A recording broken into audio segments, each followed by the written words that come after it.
I'm adopted, and my biological mother was 17, and so was my biological father.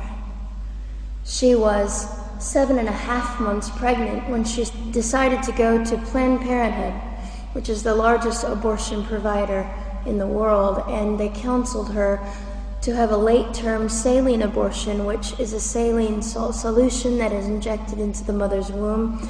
The baby gulps that solution, it burns the baby inside and out, and then she is to deliver a dead baby within 24 hours. And to everyone's great shock and surprise, I didn't arrive dead but alive on April the 6th, 1977, in a Los Angeles County abortion clinic.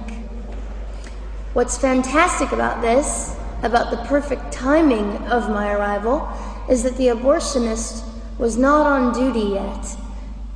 So he wasn't even given the opportunity to continue on with his plan for my life, which was death. And I know that I'm in a government building, and a beautiful one it is, and I love your country as well as my own. But I know in the age that we live in, it is not at all politically correct to say the name of Jesus Christ in places like this. To bring him into these sorts of meetings, because his name can make people so terribly uncomfortable. But I didn't survive so I could make everyone comfortable. I survived so I could stir things up a bit. And I have a great time doing it.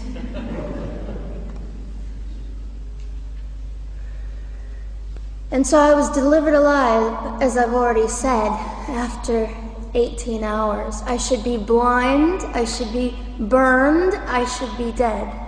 And yet I'm not. You know what is fantastic vindication is the fact that the abortionist had to sign my birth certificate. So I know who he is. And it also says, for any skeptic listening, on my medical records, born during saline abortion. Ha! They didn't win. I've done some research on the man that performed the abortion on me. And his clinics are the largest chain of clinics in the United States of America, and they gross $70 million a year. I read a quote from him at some point several years ago, and he said, "I have aborted over 1 million babies, and I consider it my passion." I tell you these things because, listen, ladies and gentlemen, we are in an interesting battle, whether we realize it or not, in this world. It is a battle between life and death. What side are you on?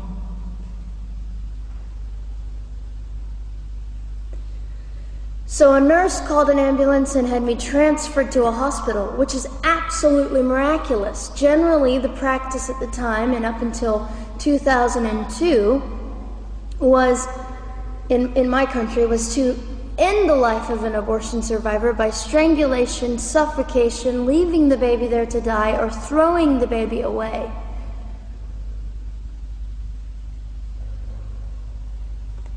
But on August the 5th, 2002, my extraordinary President Bush signed into law the Born Alive Infants Protection Act to prevent that from occurring anymore.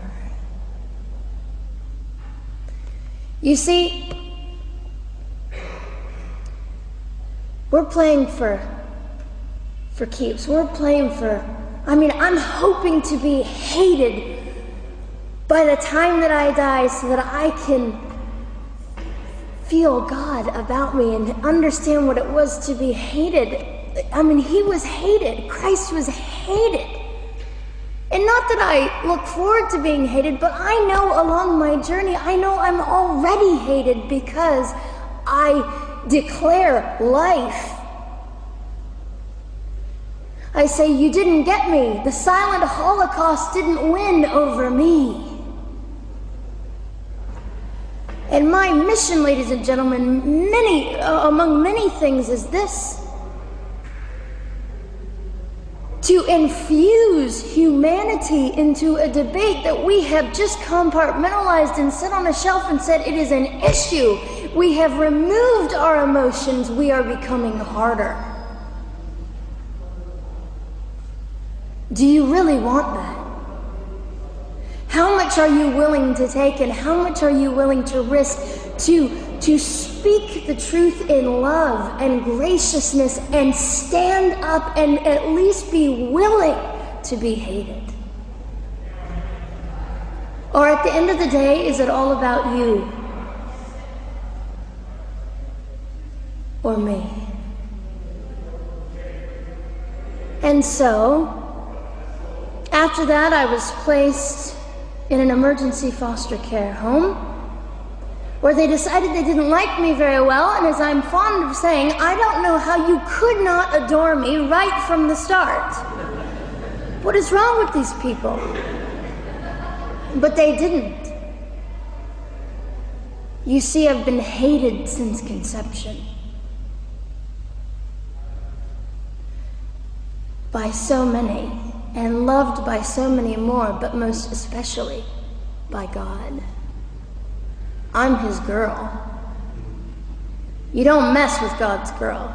I got a sign on my forehead that says, you better be nice to me because my Father runs the world.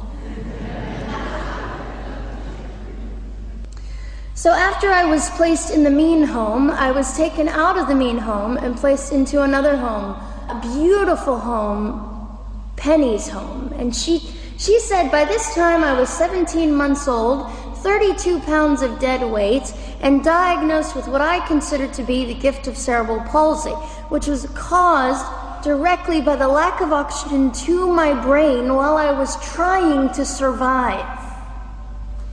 Now, I am just compelled to say this. If abortion is merely about women's rights, ladies and gentlemen, then what were mine?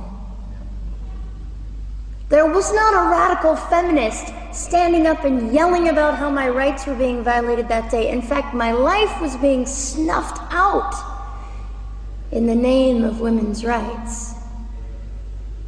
And ladies and gentlemen, I would not have cerebral palsy had I not survived all of this. So when I hear the appalling, disgusting argument that we should have abortions because the child just might be disabled,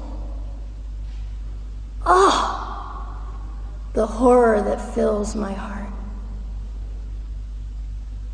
Ladies and gentlemen, there are things that you will only be able to learn by the weakest among us. And when you snuff them out, you are the one that loses. The Lord looks after them, but you are the one that will suffer forever. And what arrogance, what absolute arrogance, and it has been an argument for so long in this human place that we live, that the stronger should dominate the weaker, should determine who lives or dies. The arrogance of that, don't you realize that you cannot make your own heart beat? Don't you realize that all the power that you think you possess, you really possess none of it? It is the mercy of God that sustains you, even when you hate him.